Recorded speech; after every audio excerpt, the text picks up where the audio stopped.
John, we got a telegram from some lady friend of yours, a Bonnie something or other. Something you ain't telling me? Bonnie McFarland. She's a friend. Mm. Saved my life when I went after Bill and nearly got myself killed again. Oh, and now you two's in the habit of sending each other letters. How very nice. It weren't nothing like that. What's it say? I don't know. I can't... Well, you know I can't read. Give it here. You read that thing out loud? I ain't hiding nothing. Dear Mr. Marston, stop. Need corn sacks. Stop. Emergency. Stop.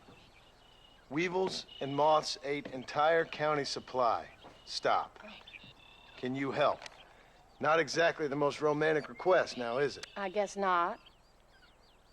And she saved your life, you say? Yes, ma'am. Well, then you're gonna have to help her and her family out. We've got a plentiful supply of corn sacks over near the silo. About the one thing Uncle didn't manage to have stolen while we was gone. Okay. Hurry back, John. And John, what's she like? You know. A little bit like you, I guess. She's a woman in a man's world.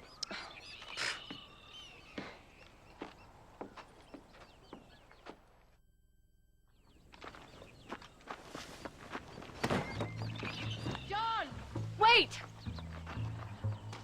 Maybe I should meet this McFarland woman. What are you waiting for? We better hurry.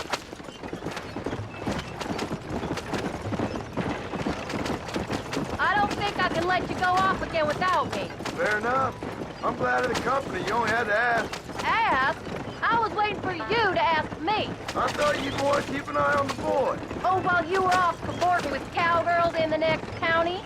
I don't think so, John Marston. You only just got home. That Jack has seen enough of me for a lifetime. So, is she married? This Bonnie McFarland? No, What does she look like? I don't know.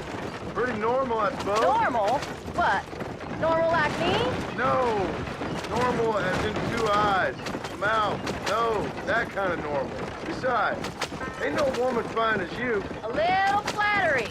Now we're finally getting somewhere. If you find yourself in a hole, the first thing to do is stop digging. Another pearl of wisdom from John Marston. I sure do miss those. I never took you for the jealous type, Abigail. I ain't jealous so much as curious. You heard what she wrote. It's just some corn. She saved my life, and she was decent enough to me, so I owe her this much at least. How did she save your life anyway? She found me half dead on the side of the road and took me to the doctor. Most folks would have left me there. Half dead from what? Bill didn't take so kindly to me visiting unannounced. Bill never did like surprises. How was he? Same as he was when we left. Angry and dumb. Taking his revenge out on the world. People down there was really scared of him. Of Bill? You gotta be kidding me. He was only frightening if you was afraid of dumb fools. Bill weren't so bad, but when Dutch went crazy, Bill took it hard. For a while, we all thought we'd found something right. Better way to live, but it was just a lie. So you saw before they did. Maybe. But they was still kind of a family. A family that left you for dead. You knew the truth, John, and they hated you for it. Where did they take you? Who? Those government bastards. Where did they hold you and Jack? I ain't sure.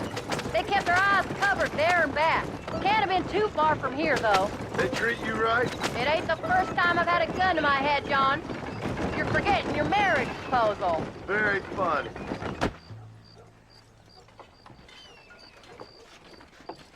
You came. Thank you so much. We lost the entire harvest. Miss McFarland, I'd like you to meet my wife, Abigail. Oh, ain't you quite the gentleman all of a sudden? It's a pleasure to meet you, Mrs. Marston. Likewise. Thank you for saving my husband's life. And for teaching the miserable old goat some manners, among other things. I didn't teach him anything. I know better than to try to change a man. You should meet my father. Oh, people can change, Miss McFarland. John and I have to believe that more than anybody. This is a decent first harvest for you, John. You should be proud.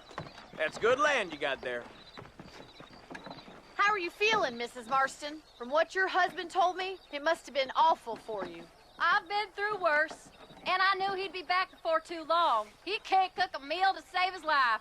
Abigail, in my darkest hours, when I was most homesick, just the thought of one of your rat meat stews kept me pushing forward. Well, about as amusing as a weeping saddle sore, ain't he, Miss McFarland? If you're gonna start yammering about women's work, John, I'd say you might be in the wrong company. I'd say so, too. I never felt so outnumbered.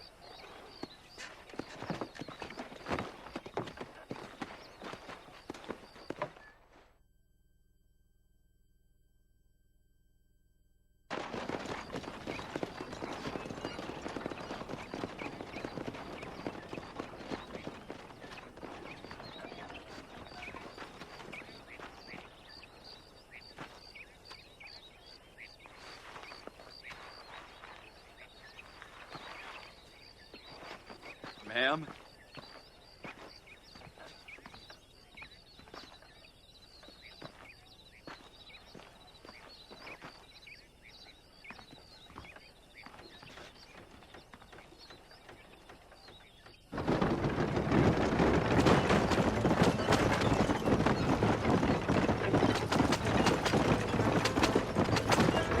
So that was the famous Bonnie.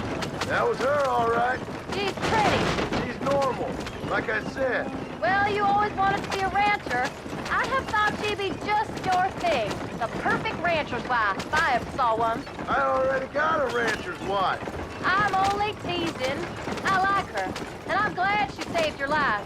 Most of the time, anyway. The McFarlands are good people. She did flush better than a shepherd's sunset when she saw you, though. I have that effect on women. You clearly had one too many blows to the head. You ain't wrong about that, Mrs. Marston.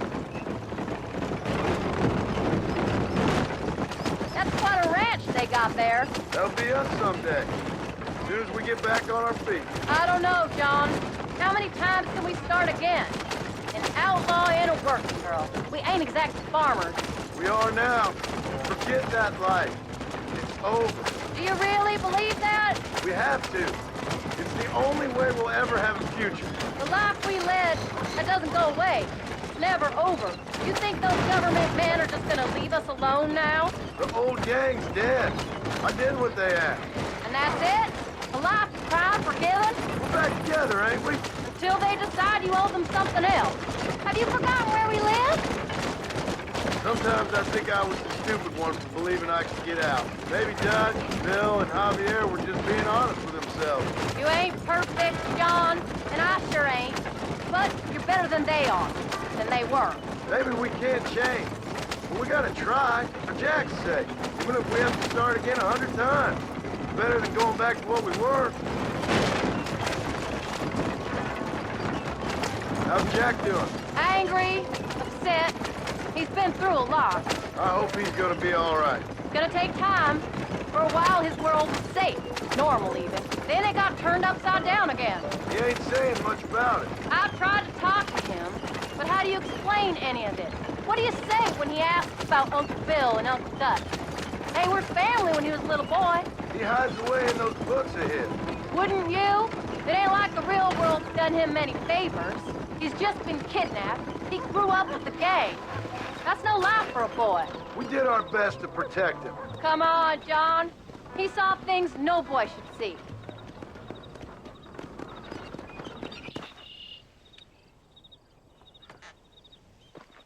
We did good today, John. I guess I better go fix us something to eat.